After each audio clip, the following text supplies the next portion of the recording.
Recently, I got LASIK in Korea and I'm gonna tell that story now. LASIK, if you don't know, is eye surgery using a laser to help your bad eyesight. After, you'll be good for at least a long time. It's not my first surgery I've been through for my eyes. When I was a child, I did eye surgery twice for my eyes because they were a little loose. So this isn't like a foreign concept to me, you know. And the idea was brought up a bunch. Each time we went to Korea, it was like kind of mentioned, but we never were like we should actually do it. But now I'm like 21 and my eyesight kind of stabilized where it hasn't changed in a long time. It's been negative 3.5, negative 3.5 for like a long time. I've been wearing contact lenses around outside, and inside I would just wear my glasses all the time. So it's been like that. It's kind of uncomfortable. I run through a lot of contact lenses, so it's like inexpensive, right? Also, I'm older and yeah, my eyes stabilized, so I thought it's a good time, especially since we were going to Korea already during Thanksgiving to December. But my mom was like talking about it with me, and she's like, I know a few people that have done it in Korea. They went in and did it in like basically 5 minutes and it was done. So I'm like, okay, doesn't sound that bad. It should be cool. So we flew to Korea.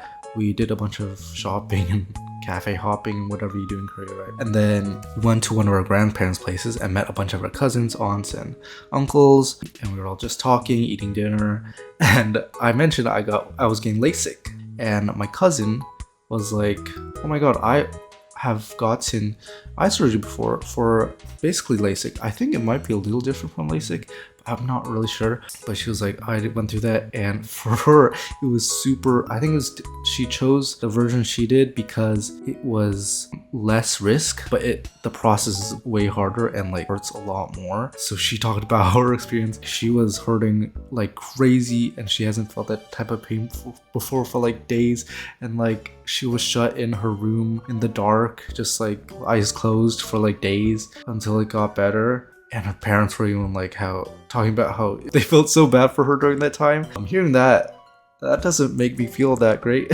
but at least it's a different type of surgery. So I at least had that in my mind, but I was still very scared and nervous still because it's a surgery at the end of the day, and there's a like really small chance that I could lose my vision completely. But yeah, a few days later, me and my mom met up with my aunt and uncle in Gangnam.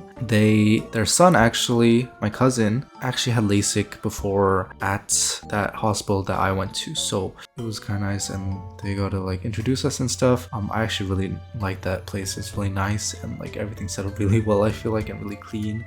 Yeah, so we went to the hospital. My mom also had a different surgery she had around the eyes from a different hospital near the area, so she went there first, and then we went to my hospital. We went to the 7th floor of the building and checked in, whatever. We waited for a bit, and then they called us. They checked our stuff or whatever, and apparently we had to set when we wanted to get the surgery. We thought it would be like right after we checked in and did like after we did the eye exam stuff and the consultation. We thought we'd do right away, but apparently like we have to do a little later. This is in the morning, so like damn, it extends our time. That kind of sucks, but whatever. I did the eye exam, but I'm not allowed to have anyone in there with me. The thing is, my Korean is okay. Especially understanding, I can understand basically everything, I think, except for like technical like words and shit like that. The problem is I'm like kind of terrible at freaking speaking. I can speak like basic stuff and like I can communicate and like survive in a world in like Korea if I was dropped off on my own, but just to feel better for myself, especially since it's like something kind of important, I had a translator that helped me. It was really nice. She was so good. At first she wasn't sure like how good my skill level was in Korean, so she kind of just translated everything, even though I could basically understand what was happening. Most of the time I was responding anyways. So eventually, like throughout that whole eye exam process, we like got into rhythm where she kind of looked at me and understood when I knew what the words were, but if there was like a harder like technical or medical word, then she would start translating for me. It was pretty fire. She was actually so good. I don't know her name, but shout out to her. But the eye exam, yeah, you know, we did the basic stuff like put your chin here and look through this, and then or whatever. One of the things that happened, which kind of sucked, was my eyes are still like, I look at different things than what they like don't look exactly straight. It's never exactly straight. So like since I was a kid, right, I had that surgery. So when I was doing an eye exam where I had to block one of the eyes and like look at a thing, but there was like a light moving or whatever, and I had to look at two separate things, like kept on like messing around because it just I couldn't control it. But I basically in my left eye I would look at a singular point, my right eye like they would look around and stuff. It just doesn't, my eyes don't really work like that. The muscles are just kind of loose, something like that. So they had to like tell me to not move my eyes. I'm like, I'm really trying not to. So it took a couple of tries until it worked out, which kind of sucked. That was kind of embarrassing, but like, what can I do? Then we did like the letters. Can you read the letters? A, B, E, X, whatever. Right, we did all that. We did the consultation. So actually, there's a machine called the Smile machine. That's like the newer kind of piece of technology that they use to do the actual laser part of the thing. But there's also a thing called Smile Pro, which is the even newer one. It's more expensive, but it's way faster, and it, like if you even move your eye a little bit, it'll like keep tracking of it, so it's like kind of safer and better. So we decided to go with that option. And during the consultation I learned like actually how the LASIK like procedure even worked. I didn't even know how it worked before, so it was probably good, I think. Probably a good idea that I learned how it worked. Basically what happens is that you go through the laser thing, you sit on the laser table, and then it goes to one eye and it suctions onto your eye, and then there's like a thing that keeps your eye open, and then it does it and it creates a tissue, like a white tissue in your eye, and it does it on the other side as well. 10 seconds for the Smile Pro.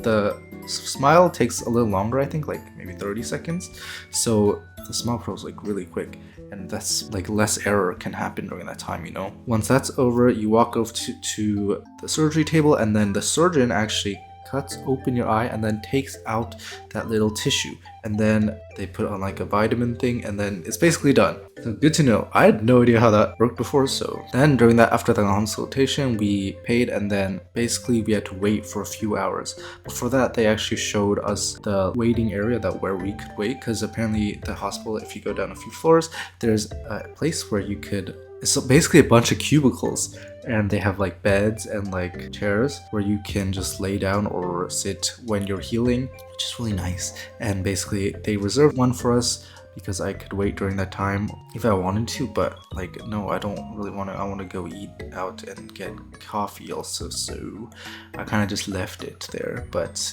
just in case. So me and my aunt and uncle went and got some coffee while we were waiting for my mom to finish her surgery, and then once my mom's surgery was done, we went over and got her. I had to kind of like help her walk around. We got dinner. It was freaking raw fish, sushi, sashimi, rice bowl. That was pretty fire. Tteokbap, you know, if you know, you know. But apparently her surgery hurt like crazy, so that scared me a little bit too. And then it finally came to go to the surgery. I went in the surgery waiting area, and then I talked to the lady that was translating for me the whole time. She's also just a nurse, right? And then she came over. Actually, before that, we had to go to the pharmacy and then get the different type of medication that they prescribed for me for this. So we got that, and then we went to the surgery waiting room, and then it was just me. And so the nurse helped describe the whole process of the eye drops and the medication that I had to do after the surgery. It's crazy. There's so many things. I didn't think it'd be that much. I thought it'd just be like an eye drop here or there, but there were literally 6 steps. Like what the? There were 6 steps. Like some things I had to do for a month, and then some other things I had to do for like a half year or until like forever, basically. It's a freaking long process. I'll get into that after the surgery. So then we got into the surgery room. I changed into like the operating clothes or whatever, gown, and then had the hairnet and a mask on. And then I waited a bit, then we went in, and it really was crazy. I just sat on the table, and then I laid down on the table, and then the laser went towards my eye. Well, first they used like this device that just clamped your eyelids like this. Like you really couldn't move it. Even if I tried to blink, it wouldn't let me blink, which is good, right? But it just, I've never felt something like that before. The machine went in and touched my eyeball, but they put a anesthetic eye drops before, so I can actually feel my eyes. which is a good thing. And then they did the and I closed my eye, and then I opened my other eye, and they went to this one like 10 seconds. It went by actually really quick, but during that time I was super nervous. And then close. I'm told to walk over to the other table, so I had to open my eyes for that.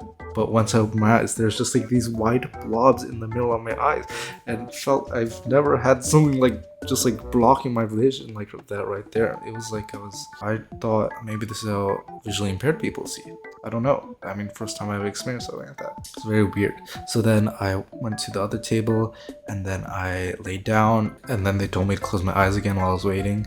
And I just like was really nervous, and I kept, when I'm nervous, I like tend to like clench my fists like this. I was just doing that. So then I think the nurse noticed that, so they gave me a stuffed little animal for me to just hold on to, which I think helped a lot. That was so freaking fire. Then the actual surgeon, doctor, which I talked to earlier in the day, came in and removed the tissue, which I didn't feel any type of, it didn't hurt at all. I just felt a little pressure, like I could feel like someone touching me or whatever, but I didn't feel, it didn't hurt or sting or anything. I think at the very least it stung a little bit, like barely, basically no pain for me. And apparently this really depends on the person. So I guess I'm really lucky with that. They took it out. That took a little longer, and the waiting especially took a little bit, like 10 minutes or whatever. But I mean, that didn't take that long. And then I was done. After they took it out, they put these like yellow vitamin eye drops or whatever, and then I closed my eyes again. I was told to get up and then walk out and then sit down, and then they checked my eyes to make sure everything was fine. And they were like, oh shit, or they didn't say, they were like, we have to go back in. And I'm like, what? Why? Apparently there was just like a little like eye booger or whatever in my eye, so they had to clean that out. So they washed that out, and then it was all good. And then I was led to these nice chairs. They were like huge cushion, like recliners or whatever. And then I lay down. I had to wait for like 15 minutes just in case anything acted up. And if it was fine after that, it would be good. So I laid there. I had to close my eyes that whole time. Once it was up, it was good. During that time, I felt nervous, but I was also just relieved I was done with it. Then I was done. The thing is, they already told me this earlier, but I couldn't see perfectly. It was still kind of blurry, my eyesight, on the first day. And they told me to basically just close my eyes and like not look at my phone, especially during like the first week. And then don't look at the sun or like any like UV light or whatever. So yeah, basically the first day I just laid in my bed and slept and didn't do much. And I wore my sunglasses if I was like walking outside. When we walked out of the hospital, me and my mom both had sunglasses on, and then we like held on to each other as we walked in to the taxi and then taxied home. Yeah, the first day I basically just spent my time, my whole day just in bed, laying down and just listening to stuff and doing my aftercare, which is now what I'll talk about. Basically the aftercare is this long process. First, 4 times a day I had to put antibiotic eye drops in. 4 times would be morning when I wake up, lunch, dinner, and when I sleep. And then 4 times a day I had to do anti-inflammatory eye drops as well for a week. The other one was also for a week. I had to do gel, Sika fluid gel eye drops for a month, like 3 to 4 times a day, so 4 times a day as well. And then antibiotic ointment. Once it was like an actual ointment that I had to put it on my eyes and then roll my eyes around, and that was for a month, but just once before I slept because it was like it looked kind of blurry if I looked around. And then for basically forever it would be not good for me, but especially for like 6 months I have to put in artificial tears like as much as possible in a day, kind of like water, just to make sure my eyes aren't dry because they can get pretty dry after LASIK. And also they gave me these like those, you know, those like those self-warming eye masks, the steaming ones, and I have to wear that for 10 minutes before I sleep, and then take it off and then wipe it with this wipe thing so it would get rid of like any oils or whatever. This process takes a long time because each thing I'm supposed to have 5 minutes apart from. At the end of the day I had to do like 6 things, and that takes like a whole just like 30 minutes, even more. So that was a process. But after a week it was like there was less. There was only 3 that I didn't, or 2 I didn't need to do, and then after a month I only need to do artificial tears and also the eye mask thing. So it's not that bad. And they said especially after a week or 2 my eyes would actually get completely better. During that time, like especially at night or in the dark, the lights like glare like crazy. I don't think I could have driven around during that time at night because I actually don't think I could see that well.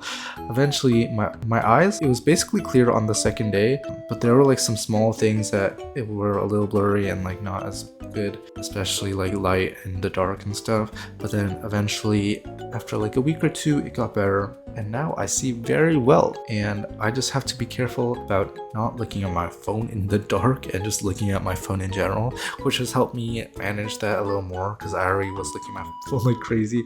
So at least there was a reason for me to look at my phone less, which is actually pretty good. Like when I'm in bed and in the dark, I don't look at my phone. That's pretty fire. And during the whole time, I never really felt any pain or whatever. So honestly, like if you're thinking about getting LASIK, I think obviously consult with a doctor first, but getting it, especially in Korea, is not a bad option. I think it also depends on the person, but for me it was nice, and I just wanted to share that if you were interested. I thought it was interesting. Thanks for watching.